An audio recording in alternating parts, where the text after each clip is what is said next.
राजा रत्नगिर्भ का नील पर्वत पर भगवान का दर्शन करके रानी आदि के साथ वैकुंठ को जाना तथा शत्रुघ्न का नील पर्वत पर पहुंचना। सुमति कहते हैं, सुमित्रा नंदन गंडक की नदी का यह अनुपम महात्म्य सुनकर राजा रत्नगिर्भ ने अपने को कृतार्थ माना। उन्होंने उस तीर्थ में स्नान करके अपने समस्त पितरों का तर्पण किया। इससे उनका बड़ा हर्ष हुआ। फिर शालिग्राम शिला की पूजा की। उद्देश्य से उन्होंने गंडकी नदी से 24 शिलाएं ग्रहण की और चंदन आदि उपचार चढ़ाकर बड़े प्रेम से उनकी पूजा की। तत्पश्चात वहां दीनों और अंधों को विशेष दान देकर राजा ने पुरुषोत्तम मंदिर को जाने के लिए प्रस्थान किया। इस प्रकार क्रमशः यात्रा करते हुए वे उस तीर्थ में पहुंचे जहां गंगा और समुद्र का संगम हुआ है। वहां जाकर उन्होंने ब्राह्मणों से प्रसन्नता पूर्वक पूछा, स्वामिन बताइए, नीलाचल यहाँ से कितनी दूर है, जहाँ साक्षात भगवान पुरुषोत्तम निवास करते हैं तथा देवता और असुर भी जिनके सामने मस्तक नवाते हैं। उस समय तपस्वी ब्राह्मण को बड़ा आश्चर्य हुआ। उन्होंने राजा से बड़े आदर से कहा, राजन, नील पर्वत का विश्व वंदित स्थान है जो यही, किंतु न जाने वह हमें दिखाई क्यों नहीं देता।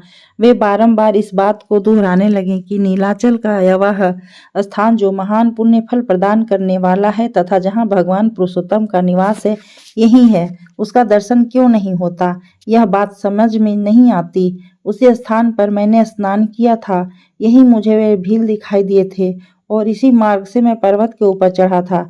यह बात सुनकर राजा के मन में बड़ी व्यथा हुई। वे कहने लगे, विप्रवर, मुझे पुरुषोत्तम का दर्शन कैसे होगा तथा वह नील पर्वत कैसे दिखाई देगा, मुझे उसका कोई उपाय बताइए। तब तपस्वी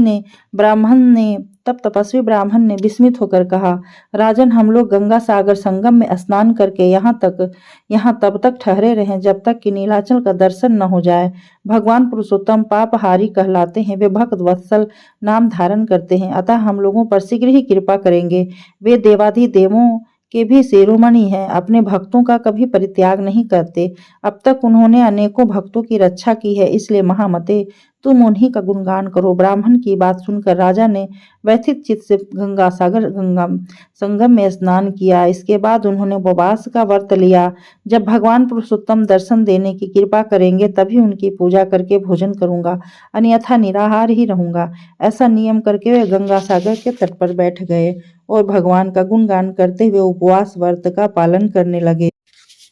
राजा बोले, प्रभु, आप दीनों पर दया करने वाले हैं, आपकी जय हो। भक्तों का दुख हरने वाले, भक्तों के दुख दूर करने वाले पुरुषोत्तम, आपका नाम मंगलमय हो, आपकी जय हो। भक्तजनों की पीड़ा का नाश करने के लिए ही अपने सगुण विग्रह धारण किया है। आप दुष्टों का विनाश करने वाले हैं, आपकी जय हो, जय हो। आपके भक्त प्रहलाद को उसके पिता दैत्यराज ने बड़ी व्यथा पहुंचाई, सूली पर चढ़ाया, फांसी दी, पानी में डुबोया, आग में जलाया और पर्वत से नीचे गिराया, किंतु आपने नरसिंह रूप धारण करके प्रहलाद को तत्काल संकट से बचा लिया। उसका पिता देखता ही रह गया। मतवाले गजराज और पैर ग्राह के मुख में पड़ा था और अत्यंत दुखी हो रहा था। उसकी दशा देख आपके हृदय में करुणा भर आई और आप उसे बचाने के लिए शीघ्र ही गरुड़ पर सवार हुए, किंतु आगे चलकर आपने पक्षीराज गरुड़ को भी छोड़ दिया और हाथ में चक्र लिए बड़े वेग से दौड़े। उस समय अधिक वेग के कारण आपकी वनमाला जोर जोर से हिल रही थी और पीताम्बर का छोर आकाश में फहरा रहा था। आपने तत्काल पहुंचकर गजराज को ग्राह के चंगुल से छुड़ाया और ग्राह को मौत के घाट उतार दिया। जहां जहां आपके सेवकों पर संकट आता है, वहीं वहीं आप देह धारण करके अपने भक्तों की रक्षा करते हैं। आपकी लीलाएं मन को मोहने तथा पाप को हर लेने वाली है। उन्हीं द्वारा आप भक्तों का पालन करते हैं। भक्त वल्लभ, आप दीनों के नाथ हैं। देवताओं के मुकुट में जड़े हुए हीरे आपके चरणों का स्पर्श करते हैं। प्रभु, आप करोड़ों पापों को भस्म करने वाले हैं। मुझे अपने चरण कमलों का दर्शन दीजिए। यदि मैं पापी हूँ तो भी आपके मानस में आपको प्रिय लगने वाले इस पुरुषोत्तम क्षेत्र में आया हूँ, अतः अब मुझे दर्शन दीजिए। देव दानव वंदित परमेश्वर, हम आपके ही हैं। आप पाप राशि का नाश करने वाले हैं। आपको यह महिमा मुझे भूली नहीं है।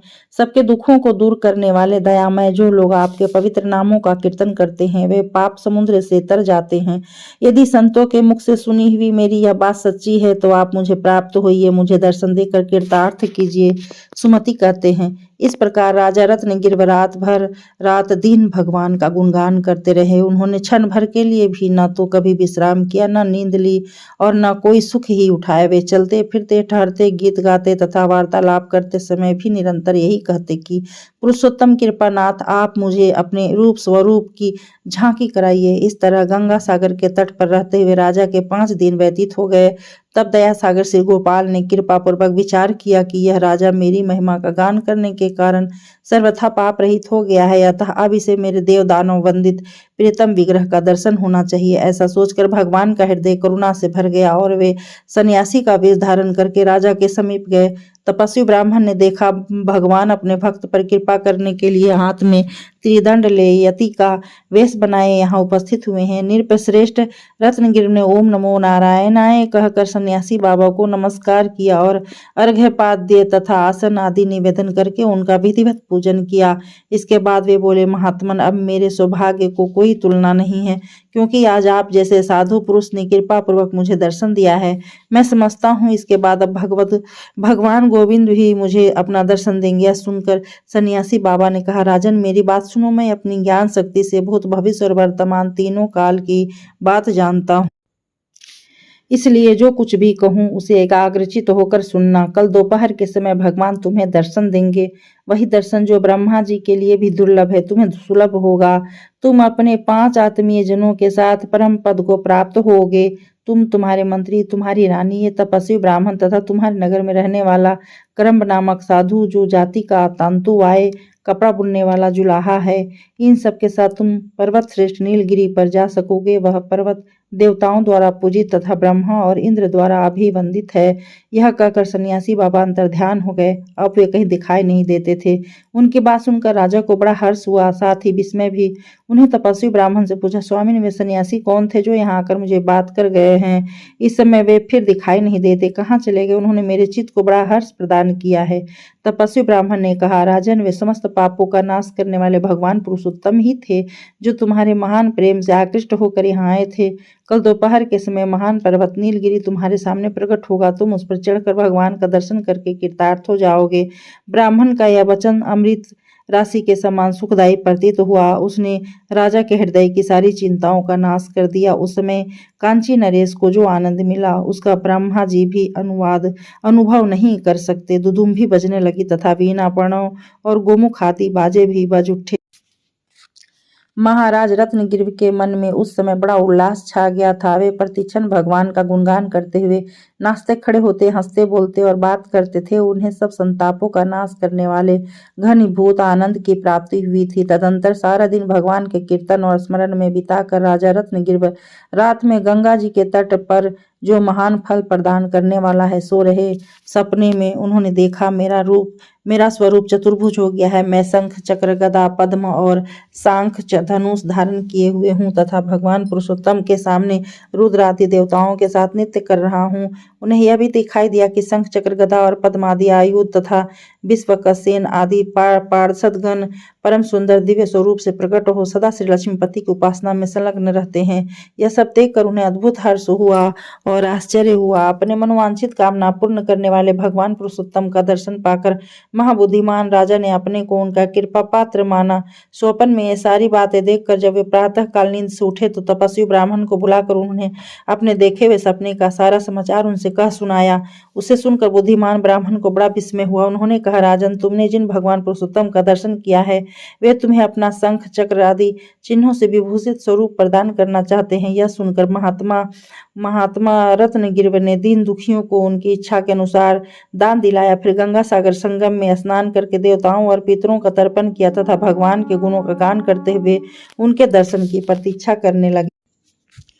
तदंतर जब दोपहर का समय हुआ तो आकाश में बारंबार दुदुम्बियां बजने लगी। देवताओं के हाथ से बजाए जाने के कारण उनसे बड़े जोर की आवाज होती थी। सहसा राजा के मस्तक पर फूलों की वर्षा हुई और देवता कहने लगे, नृपश्रेष्ठ, तुम धन्य हो, नीलाचल का प्रत्यक्ष दर्शन करो।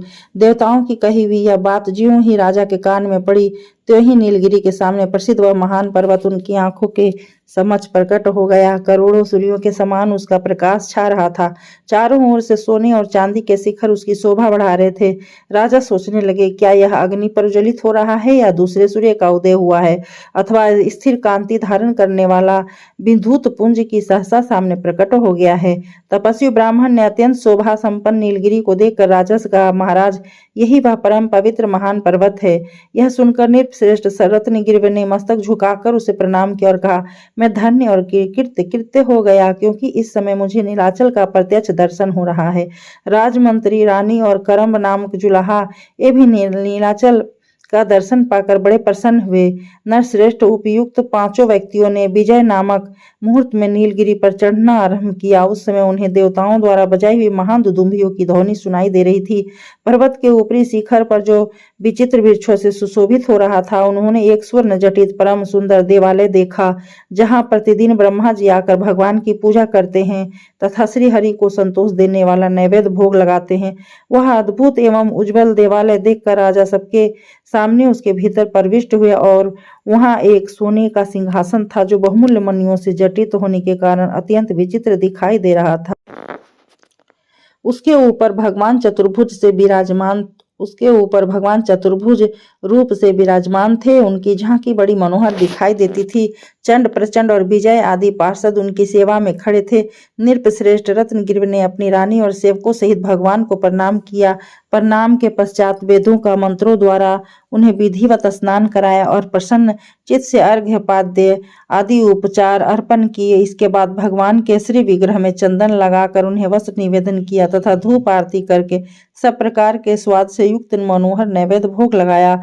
अतः पुनः प्रणाम करके तापस ब्राह्मण के साथ वे भगवान की स्तुति करने लगे। उसमें उन्होंने अपनी बुद्धि के अनुसार श्री हरि गुण समुदाय से ग्रथित स्तोत्रों का संग्रह सुनाया था। राजा बोले, भगवान एकमात्र आप ही पुरुष अंतर्यामी हैं, आप ही प्रकृति से परे साक्षात भगवान है। आप कार्य और कारण से भिन्न तथा महत्व आदि से पूजित हैं। सृष्टि रचना में कुशल ब्रह्मा जी आप ही के नाभि कमल से उत्पन्न हुए तथा संसार के रुद्र का आविर्भाव भी आप ही के नेत्रों से हुआ। आपकी ही आज्ञा से ब्रह्मा जी संसार की सृष्टि करते हैं। पुराण पुरुष आदिकाल जो स्थावर जंगम रूप जगत दिखाई देता है, वह यह सब आपसे ही उत्पन्न हुआ है तथा संहारकारी रुद्र का आविर्भाव भी आप ही के नेत्रों से हुआ है। आपकी ही आज्ञा से ब्रह्मा जी इस संसार की सृष्टि करते हैं।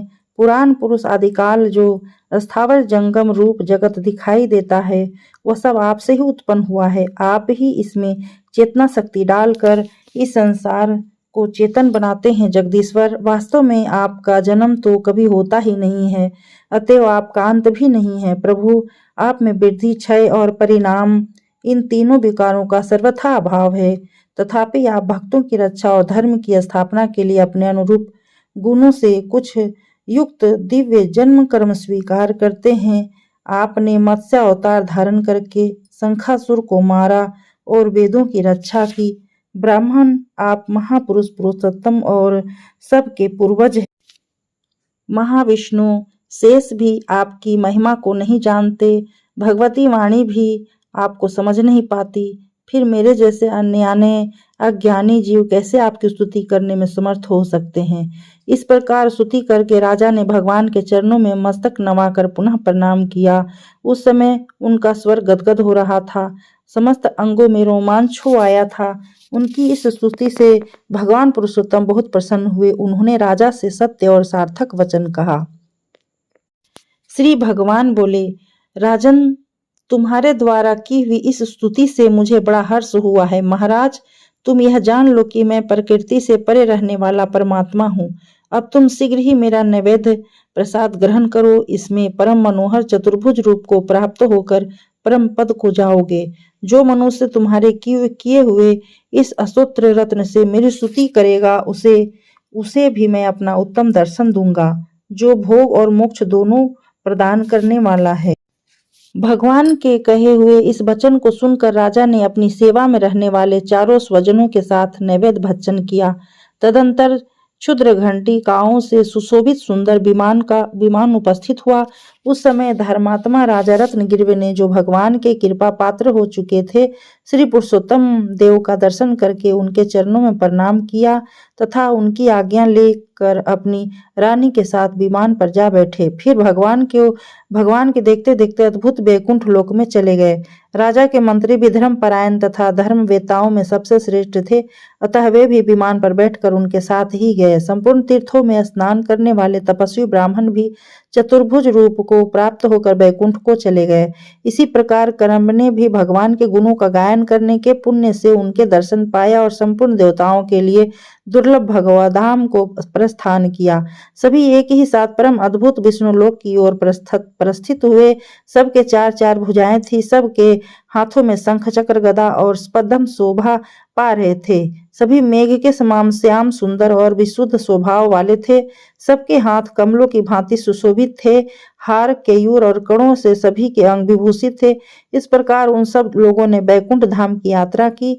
साथ में आए हुए प्रजा वर्ग के लोगों ने विमानों की पंक्तियां देखी तथा दुदुम्भी की ध्वनि भी श्रवण किया। उस समय एक ब्राह्मण भी वहां गए थे, जो भगवान के चरणार बिंदों में बड़ा प्रेम रखने वाले थे।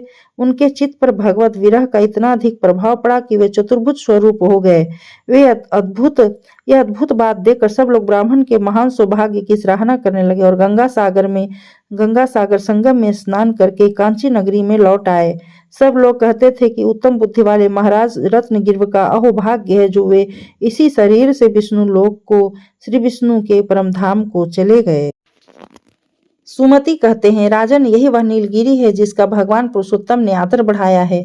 इसका दर्शन करने मात्र से मनुष्य परम पद वैकुंठ धाम को प्राप्त हो जाते हैं। जो सौभाग्यशाली पुरुष नीलगिरी के इस महात्म्य को सुनता है तथा दूसरों लोगों को सुनाता है, वे दोनों ही परम धाम को प्राप्त होते हैं। इसका श्रवण और स्मरण करने मात्र से बुरे सपने नष्ट हो जाते हैं तथा अंत में भगवान पुरुषोत्तम इस संसार से उद्धार कर देते हैं। ये नीलाचल निवासी पुरुषोत्तम श्री रामचंद्र के ही स्वरूप हैं तथा देव सीता साक्षात महालक्ष्मी हैं। वे दोनों दंपति ही समस्त कारणों के भी कारण हैं। भगवान श्री राम अश्वमेघ यज्ञ का अनुष्ठान करके संपूर्ण लोगों को पवित्र कर देंगे। उनका नाम ब्रह्म हत्या के प्रायश्चित में भी जपने के लिए बताया गया है।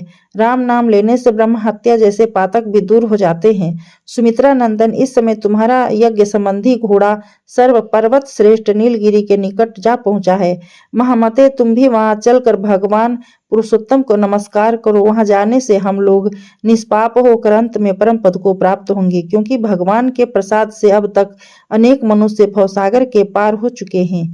शेष जी कहते हैं, वात्स्याय जी, इस प्रकार सुमति भगवान की महिमा का वर्णन कर रहे थे। इतने में ही वह अश्व पृथ्वी को अपनी टापों से शेष जी कहते हैं, वात्स्याय जी, इस प्रकार सुमति भगवान की महिमा का वर्णन कर रहे थे। इतने में ही वह अश्व पृथ्वी को अपनी टापों से खोदता हुआ वायु के समान वेग से चलकर नीलाचल पर पहुंच गया। तब राजा शत्रुघ्न भी उसके पीछे पीछे जाकर नीलगिरी पर पहुंचे और गंगा सागर संगम में स्नान करके पुरुषोत्तम का दर्शन करने के लिए गए। निकट जाकर उन्होंने देव दानव वंदित भगवान को प्रणाम किया और उनकी स्तुति करके अपने को कृतार्थ माना।